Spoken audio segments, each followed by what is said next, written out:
I feel like it'd be a waste of everyone's time to recreate the world that we see when we open the window. And so we've been very lucky to be able to take all these cues and give them a sense that only exists in this movie, and to create a version of the world that is purely Monster House.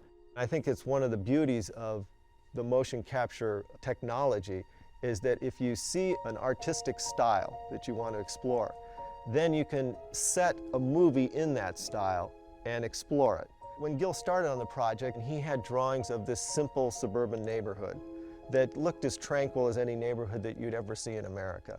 But it just had sort of a spin to it. It was just a little bit off. The colors were a little hyper-real.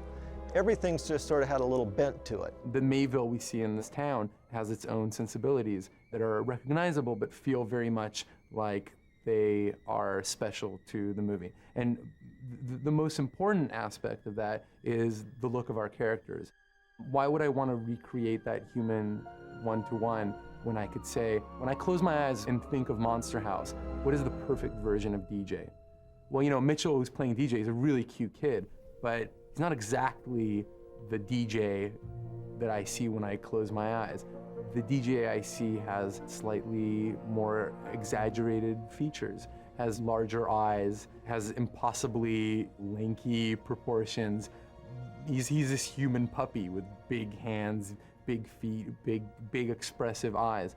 And it's been amazing to sit down with designers, with sculptors, and literally create and sculpt and chisel the ideal character. This is our hero over here, DJ. And these are his sidekicks, Chowder and Jenny. And Constance here, she becomes the Monster House. And her husband in the back there, Nevercracker. It starts with a young man named Chris Applehans doing illustrations early on with the director. All the characters were designed to have a little asymmetry to them, because we're not trying to do an ideal, we're trying to give a quirkiness to stuff. It's really useful as a style guide, so that when people start going in and doing individual characters, and there's some consistency and some sort of overarching guidelines as to how you're going to design stuff. Then I do a three-dimensional replica, say a model, and these are to be scanned. We scan that sculpture into the computer with a laser scanner, and we end up with a 3D rotation and a 3D version of this model. So once the model has its finished surfaces and some of the scratches taken out, some of the imperfections taken out, we have a team of texture painters who go through and put the first passes of skin color, blush, and freckles to show you what the final character might look like later on. But this helps us get a visualization of what's to come. I consider myself incredibly lucky to be able to say, this is my storytelling world. It's like playing make-believe. It's a level of imagination that is only possible in this domain.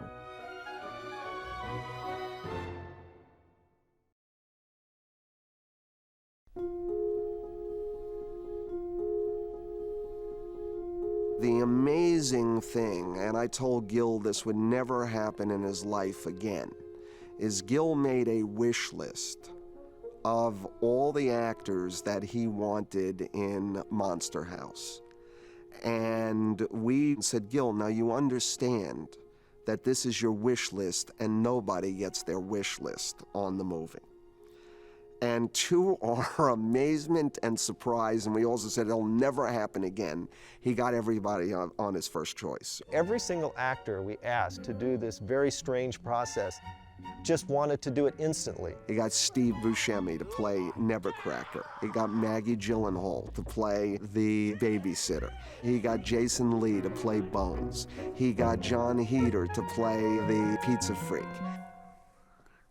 Napoleon Dynamite. The Napoleon Dynamite. All my friends were so jealous, you know, because that's our favorite movie. He got Catherine O'Hara and Fred Willard to play the parents. He got Kevin James. You know, we never thought he'd get Kevin James. Oh, good. You are documenting this. He got Nick Cannon. Okay, that was very, very good. How'd I do? Oh, wonderful. Very official. I mean, it was amazing. It's that everybody that he ever wanted in this movie, he got. And then to our astonishment, he got Kathleen Turner, who is actually the House as well. And we thought there's no way that Kathleen Turner would be this game. To go into a new technology and play basically the fat lady in the circus, we said, no way, no how are you gonna get her, but go for it, and he got her. I'm always interested in, you know, any kind of new development that comes along. But then the real hook was, he said, well, you played the sexiest animated character, now you can play the ugliest. And I said, oh, okay. It was the easiest casting that I've seen. Every actor we went to, they all wanted to do the movie. I think everybody wanted to explore this new method of performing in a film. It was extraordinary and unprecedented as far as I'm concerned.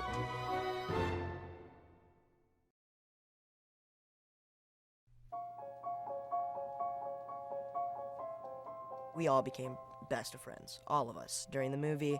Afterwards, we'd go hang out, we'd go to like pizza places and go eat. We all three became friends, and like we've gone out to movies together, and we've just, it's all been a lot of fun. I love Sam and Mitchell. You know, Mitchell and I had great chemistry, and Sam is just so funny. Oh, I love them both.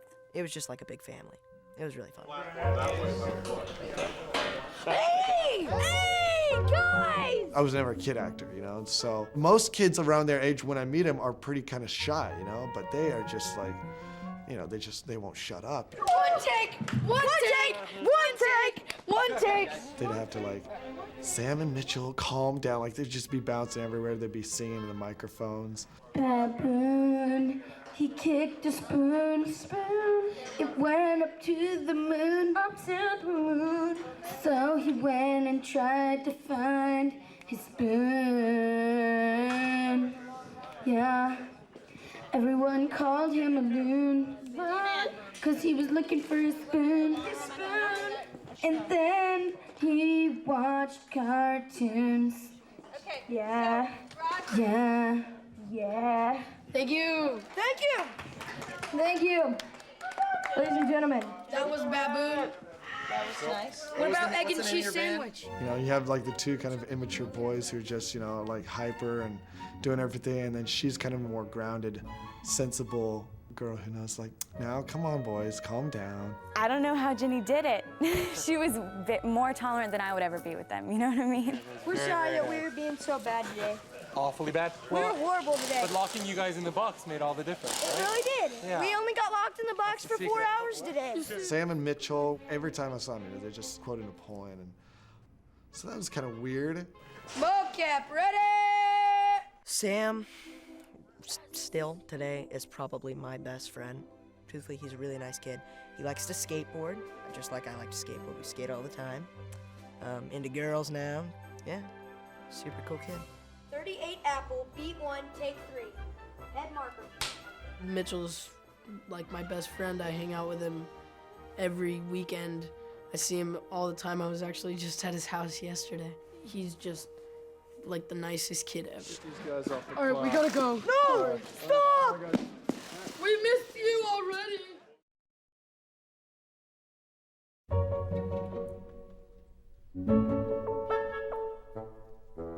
When it started and they said it was animation, I thought, okay, you know, it's me speaking, but whew, it's not, dude. It is not. You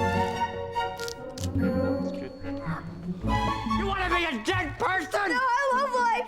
In traditional animation, you're just capturing the voice performance of someone, and then animators draw that performance to the best of their ability, try to interpret what the characters are doing. In the case of performance capture, you actually get both the clean voice performance and their body performance simultaneously, and that's what drives the performance of the character. Boom!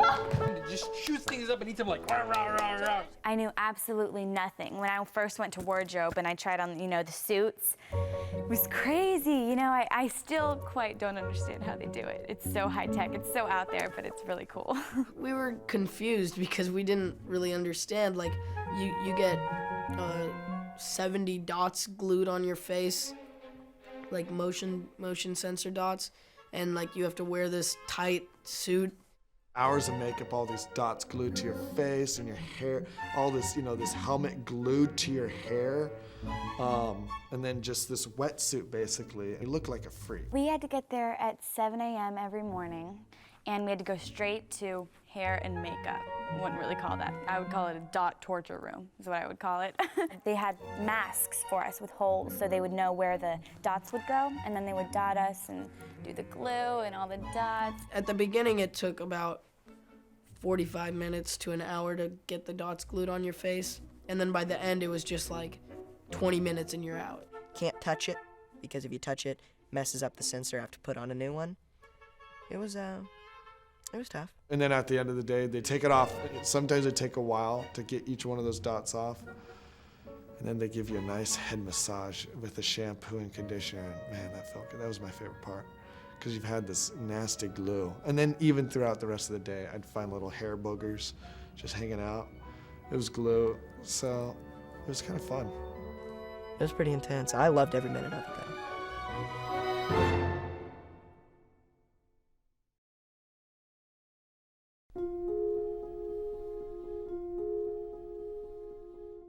The technical process of capturing performances in this empty void is a challenge to anyone. Your foot gets caught on this piece of mud and grass, and you just pull this grass across, and you realize as soon as you've done it that you've done something really, really awful.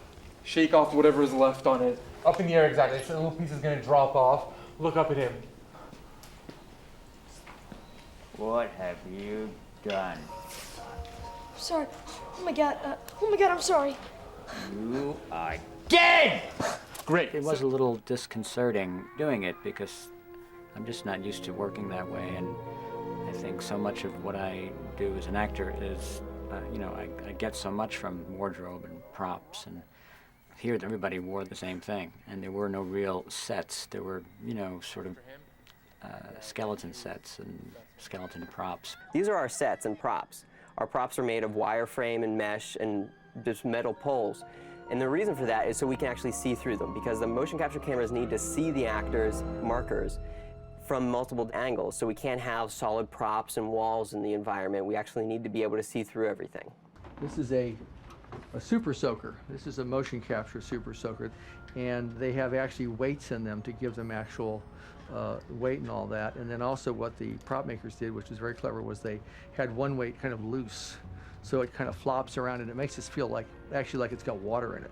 All the artifacts, all the props in the movie are made like this, but the reason it's made out of wire is so that the dots on their bodies can be seen by the cameras around them. You don't have a real arcade game in front of you. You have a wire game. You aren't looking at three, kind of normal looking kids. You're looking at three freaks, with dots all over the face. And you feel like one of those freaks. You're just in this cold, metallic room with this wetsuit on and all these dots, and you just don't feel like you're at a pizza joint as some fat slob, who's got like snot running down his, chin. So there's a certain, difficulty in getting into character in that way. So that was probably one of the hardest parts. You really had to use your imagination full time.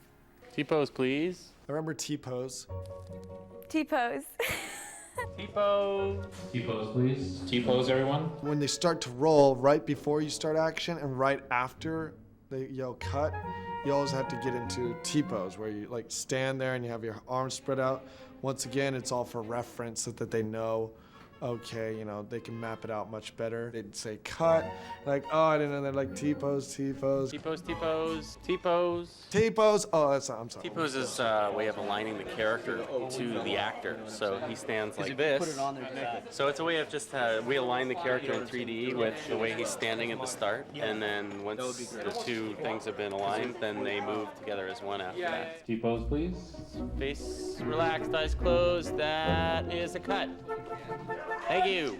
It was just a little weird at first, but I was surprised at how fast I got used to it. It was really hard for us, and it felt weird, but then by the end we were just in our suits, and we were about to leave and go home wearing our suits. It was just a natural part of life. I think that doing performance capture is a very freeing process because it's much more like theater. Once you put these dots on your face and you, after a short time, forget about them, you don't have the presence of a camera, you have no lights, you're not strapped down by having to hit marks, there's no rhythm being broken by having to change the film and the camera. Once the actors hit the floor in performance capture, they get to just perform scenes without worrying about any technicalities that usually bear down on the filmmaking process.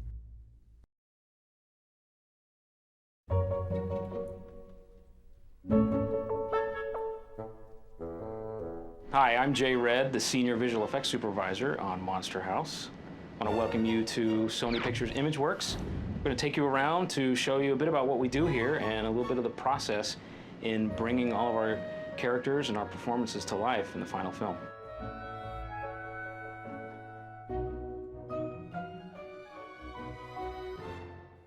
So, you hate Mexican food, huh?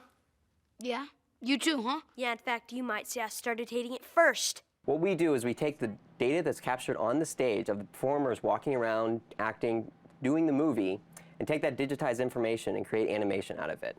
Right here we have video from the stage. The stage is set up with 200 motion capture cameras. The actors have 80 markers on their bodies and 72 markers on their faces to track all the performance of their hands, their face, every nuance of their blinks and smiles. In the video here, you can actually see in the background, these are our motion capture cameras. What happens is the cameras see the marker, and what gets digitized is only the markers. We don't see the color of the person's suit, we don't see their makeup, their hair, anything else. We just see the markers, which gives us the motion. It gives us how the person's moving and what they're doing. When we take that data from all 200 cameras, we bring it into a computer and create the 3D animation. We do that for all the body markers, and separately we do it for the face markers too. And again, this is 3D information where we can rotate around this in any way.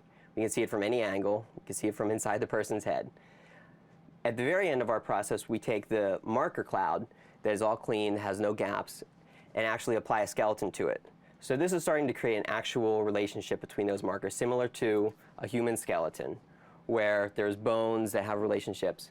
The next department will actually take those bones and actually put the skin on top of them for the characters. As an integrator, we have already received our information from tracking, which is all of the dots, as you could see, moving in space. And another goal that we have in integration is to make sure that the performance that was captured works with the props as well as the environment.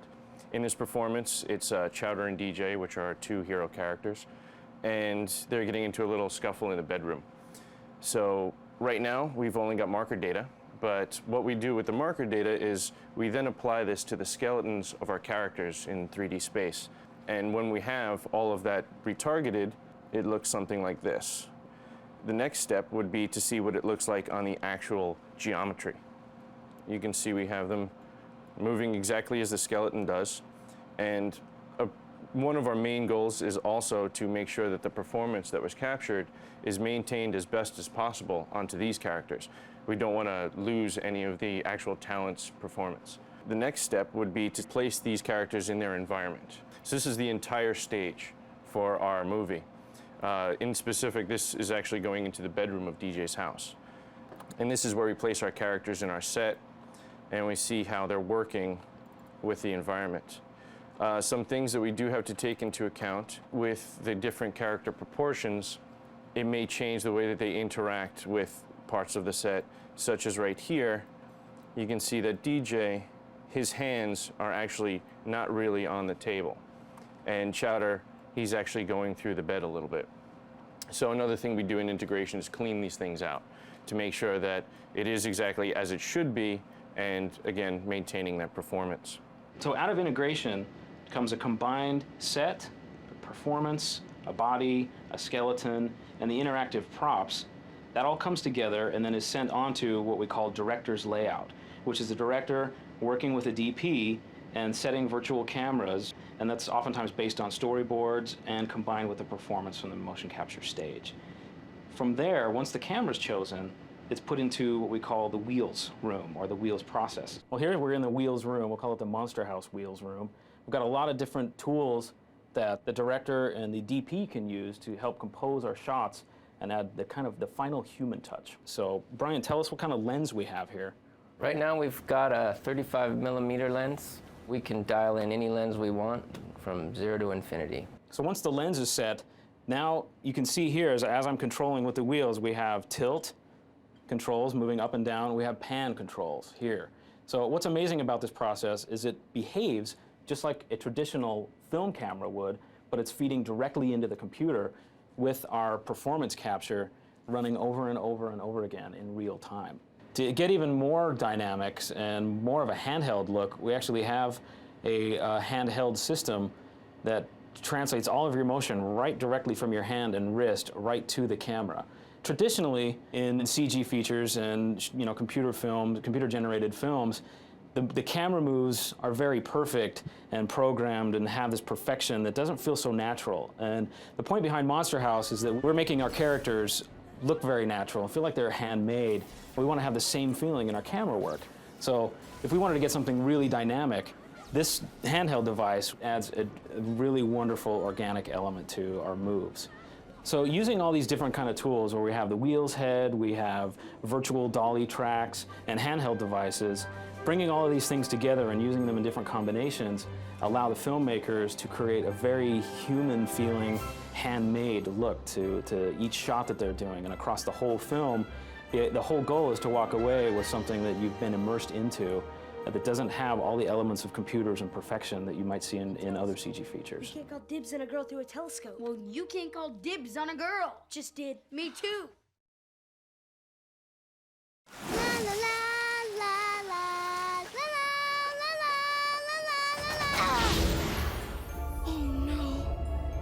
There's this one place in the neighborhood that you as a child are afraid to go by. There's something going on at that house. There was these rumors that kids who would walk by the house would suddenly vanish. Come back, please! We've taken that very sense of the scary house and actually given it life.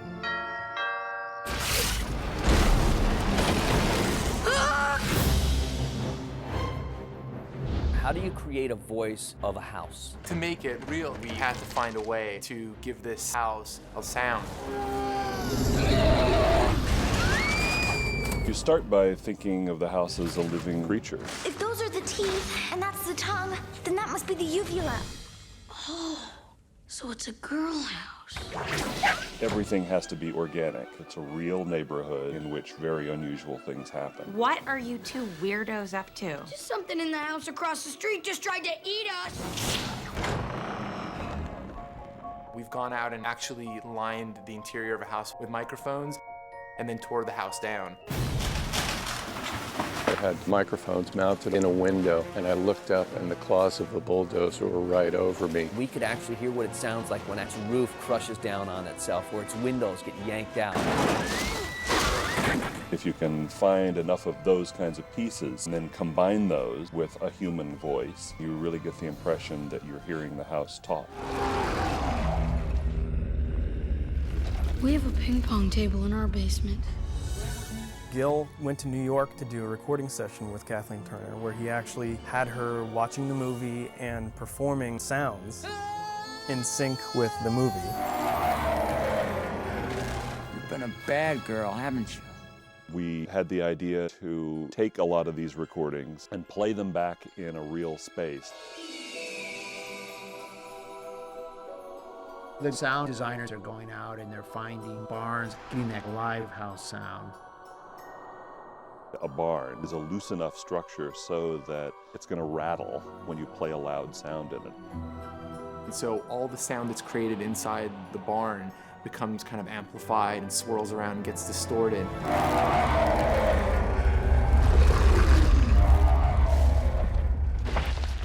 You hear that? Yep, it's my stomach. I'm starving. It's a monster movie where the monster is the house. The house is alive! Anyone knows house is a living, breathing thing. We're finally exposing these houses for what they really are. They're absolute monsters. No question about it.